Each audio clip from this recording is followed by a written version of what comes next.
Se você não gosta de pessoas em geral, se você gosta de 3% das pessoas que conhece, não se torne professor nem professora, Não. né?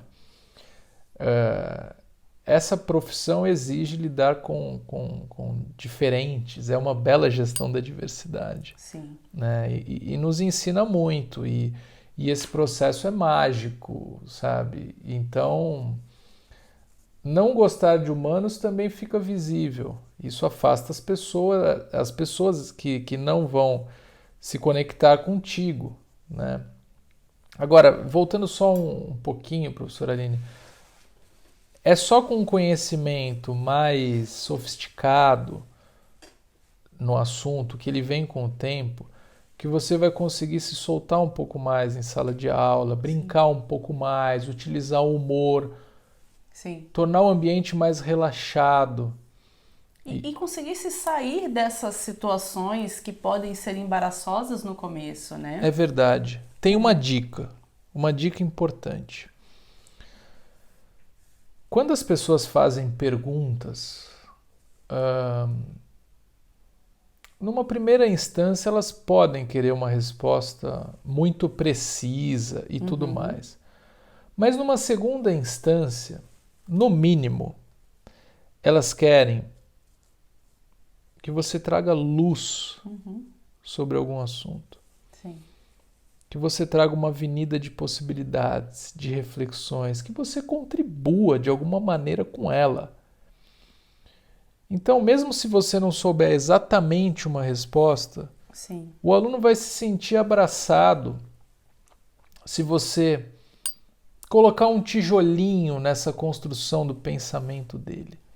E quando nós nos damos conta disso, é muito legal. Sim. E tem um fator interessante. A gente, por muito tempo, conviveu com a lógica de que o professor é o grande detentor do conhecimento em sala de aula. Que ele tem que saber mais e absolutamente tudo sobre aquele assunto em relação aos seus alunos. Hoje, a internet democratizou muito o conhecimento. Então tem aluno E em sala derrubou por terra essa derrubou por teoria. terra. Então tem aluno em sala de aula que sabe mais do que o professor de determinado assunto, às vezes até daquela disciplina. Ou pelo menos viu no Google na hora e já consegue desafiar o professor. Exato. Então, às vezes, quando um aluno te faz uma pergunta e você não sabe a resposta, devolver para a turma pode ser uma saída. Algum aluno na turma pode saber ou ter um caminho de resposta que vai fomentar essa discussão. Eu vou contar uma experiência. Talvez não deponha a meu favor, mas eu vou compartilhar. Nossa licenciatura em filosofia. Ah, eu já sei a experiência. E depois sim. E depois. E não combinamos, hein? Ela começou a contar e eu lembrei. Depois sim, porque nessa ocasião não era sua área e você Sim, não tinha obrigação de saber. eu sei. Mas no bom sentido, vale uma malandragenzinha de professor aqui. É, Técnica de professor, não é? nós estamos terminando uma licenciatura em filosofia depois de toda a trajetória de mestrado, doutorado, muitos anos de sala de aula. Então, Só que em em administração. administração. A licenciatura em filosofia, por ser uma licenciatura, tem um componente obrigatório de estágio. E esse estágio, né, alguns semestres de estágio, precisam ser realizados em sala de aula, nas redes de ensino básico, né, fundamental e ensino médio de escolas da rede pública e privada aí do Brasil. O primeiro semestre de estágio, ele tem um componente livre, então a gente não precisaria fazer estágio na disciplina de filosofia. Era para ver a sala de aula, né, para entender o contexto da sala de aula. Então eu fiz o meu estágio na disciplina de matemática e o Marcelo na disciplina de história. Certo dia estava eu na turma do 7º ano de matemática e obviamente que eu não lembro mais todo o conteúdo que é ensinado para o aluno do 7º ano de matemática. E a professora estava lá dando a aula, bonitinho, tudo correndo muito bem. Eis que ela é chamada na secretaria para resolver um assunto urgente.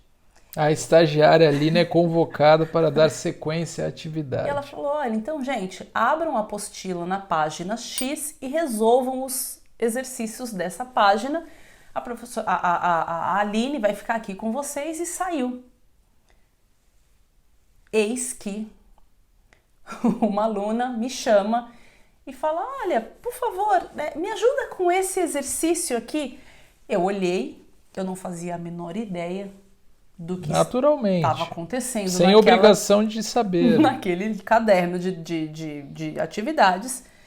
O que eu fiz, como uma professora experiente em sala de aula? Puxei rapidamente na minha memória qual era a melhor aluna daquela turma, porque eu já estava naquele estágio há algumas semanas. Então, eu vi que aquela aluna que eu sabia que era excelente, dedicada, tirava notas boas, fazia todas as atividades, estava livre, eu chamei e falei, só um minuto. Eu acho que eles deduziram o restante da história. Chamei e falei assim, você pode ajudar a sua colega? Ela está com dúvida nesse exercício. Ela, claro, ficou super feliz, porque ela naquele momento se sentiu útil, se sentiu a professora da turma também. Jamais desconfiou do plano. Nunca, ela não fez ideia, que eu não sabia o que estava acontecendo. Então, assim, o professor, ele é, sim, responsável, né, pela sala de aula, mas ele não é o detentor de todo o conhecimento. Então, acredite e dê um voto de confiança também para os alunos. E muitas vezes, desculpa, professora Aline, mas é que é fascinante essa história. Muitas vezes o aluno gosta de aprender com outro aluno. E essa aluna foi na lousa, explicou o exercício, os demais consentiam com a cabeça, dizendo que ela estava num caminho correto.